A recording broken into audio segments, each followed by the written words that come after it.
क्या वो एविडेंस के तौर पर हम पेश नहीं कर सकते? आप जिस एविडेंस को खुद लाइव कवरेज करते हो, आप media, electronic media, digital media, हम कहते हैं इसको देख लें, वो कहते हैं मैं इसको नहीं देखता।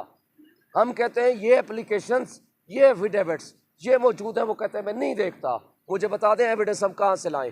कोई फरिश्ते तो हम उतारने से रहे। हम कहते हैं आप बनाएं जुडिशल कमीशन, आज बनाएं, हम आपको सारी एविडेंस एक जुडिशल कमीशन के पास जो एविडेंस रिकॉर्ड करे वहाँ जाकर देते हैं, आप उसकी फाइंडिंग्स ले लें। बेशक एक सेशन जज को बना दें अगर आपने बड़े लेवल पर नहीं बनाना, लेकिन अगर आपने ये फैसला किया है कि आपने हमारी बात ही नहीं सुननी, अगर आपने ये फैसला किया है कि आपने हमारे मुखालिफ वकील के तौर पर बैठना है, तो हमारे पास फिर कोई सबूत नहीं है।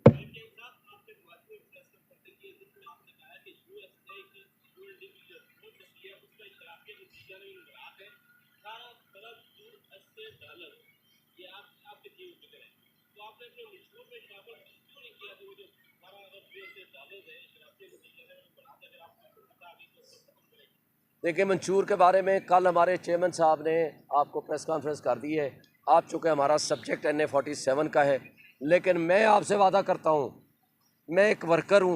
अगर अल्लाह ने मौका दिया, अगर अल्लाह ताला ने कामयाबी दी, तो इंशाअल्लाह फ्रंट फुट पे खड़े होकर ये मरात याफ्ता तबका जो 1% तबका है, जो हमारे वसाइल हड़प कर जाता है, वो पी जाता है, खा जाता है, और हमारे गरीब आदमी को पानी नहीं है, रोटी नहीं है, बिजली नहीं है, गैस नहीं है, ये हम तफरीक ख़त्म करेंगे। वो पैसा निकाल के मैं सबसे फ्रंट फुट पे हूँगा, इस पे इंशाल्लाह जद्दोजहद करूँगा।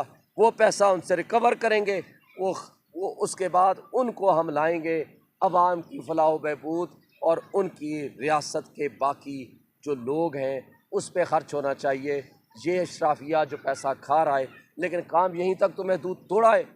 अशराफिया सिर्फ $18 बिलियन तो मुफ्त मरात ले ही रहा है, लेकिन जो करप्शन का पैसा इधर से ऊपर से उठा करके मुल्क से बाहर चला जाता है। मेरा मुतालबा तो यह है कि जिस मुल्क के लोगों का, लीडरों का पैसा बाहर, बिजनेस बाहर, बच्चे बाहर, मरना जीना बाहर, इलाज बाहर, उसका इस मुल्क से क्या काम है सिवाय इस बात के कि आपको लूटने के लिए आएंगे। और दूसरी बात, जो मुल्क में अपने बच्चों को इलाज नहीं करा सकता, अपना इलाज नहीं करा सकता, कहते हैं हम 3 दफ़ा प्राइम मिनिस्टर रहे, 6 दफ़ा वज़ीर आला रहे, भाई जो एक हॉस्पिटल नहीं बना सके जहां अपना इलाज करा सकें, तो ऐसे लीडरों को लोग नफरत नहीं करेंगे तो और क्या होगा? लेवल प्लेइंग फील्ड तक रखें, वरना ये और तरफ चल जाएगी। ठीक है।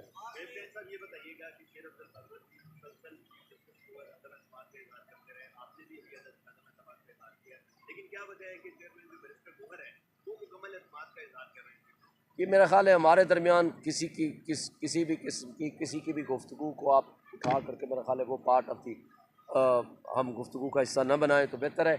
और इंशाअल्लाह ताला हमने आपसे खुल के बातें कर ली हैं, और उसके बाद जो मामला होगा फिर आपको बताएंगे। Thank you. कि हमने एप्लीकेशंस दी, हमें किसी जलसे की, रैली की कोई इजाज़त नहीं दी गई। हमारी कॉर्नर मीटिंग्स होती हैं, वो भी इनडोर होती हैं। हमने सारे बाय लॉज, सारा कोड ऑफ कंडक्ट जो है वो ECP का जो है मुकम्मल तौर पे फॉलो किया, उसको ओबे किया। लेकिन इवन एंड अदरवाइज़ हमें तो ये लगता है कि जैसे हम SP के ख़िलाफ़ इलेक्शन लड़ें। हमारा थाना कुराल, थाना किरपा, थाना स्याला, इनकी पुलिस और under the supervision of SP जो है वो बैठा होता है। मेरे मुकाबले में जो कैंडिडेट हैं उसके साथ एक पुलिस के पूरा स्क्वाड होता है जो उसको स्क्वाड कर रहा होता है जहाँ भी जाता है वो। तो इस तरह के हालात के अंदर इलेक्शन लड़ रहे हैं हम, लेकिन इंशाल्लाह हम इलेक्शन से पीछे नहीं हटेंगे। और हमें तो अब ये लग रहा है कि हम PDA की जमातें सारी जितनी भी थी, साथ एडमिनिस्ट्रेशन और साथ पुलिस के खिलाफ भी इलेक्शन लड़ें। लेकिन इंशाल्लाह हम लड़ेंगे इलेक्शन और अपना रिकॉर्ड कराएंगे। जो बातें मैंने कही हैं हम उसका एविडेंस दूंगा, उसके हम जो वीडियो क्लिप्स हैं वो भी हम USB पे दे सकते हैं, बाकी मेरे दोस्त जो हैं वो भी इसके ऊपर दे सकते हैं। हमने अदलिया का दरवाज़ा भी खटखटाया है, अमन भाई की रिट आ चुकी है। अदरवाइज़ जितनी हमारी पटिशन है, मैं खुद सुप्रीम कोर्ट का वकील हूँ, और हमारी कैंपेन के अंदर हमें बिल्कुल किसी किस्म का भी free and fair and level playing field की तो कॉन्सेप्ट ही कोई नहीं है।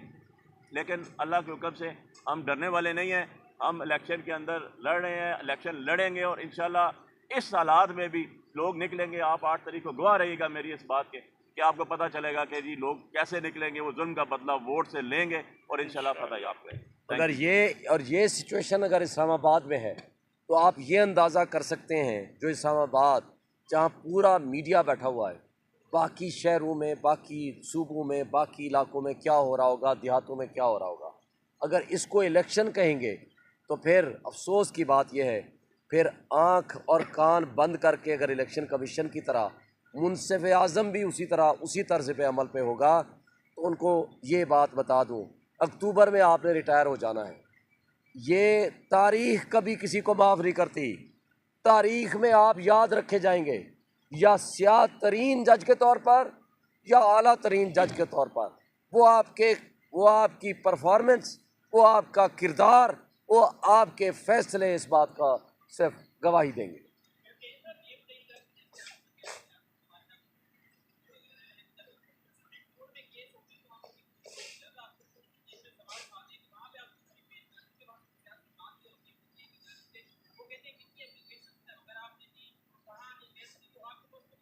क्या चीफ जस्टिस ऑफ पाकिस्तान या सुप्रीम कोर्ट एक पार्टी है? अगर वो पार्टी नहीं है तो प्रोविंशियल इलेक्शन कमिश्नर ने जो हम कह रहे हैं वो लिख के दिया है। प्रोविंशियल इलेक्शन कमिश्नर लाहौर यानी पंजाब ने वो लिख के दिया है जो हम कह रहे हैं। क्या ऑफिशियल डॉक्यूमेंट्स को भी आप नहीं मानेंगे? क्या आप जो आज पूरा लाइव वीडियोस आप लोगों ने दिखाई हैं यूएसबी में हम लेकर आए, उन्हें कहा मैं नहीं देखता,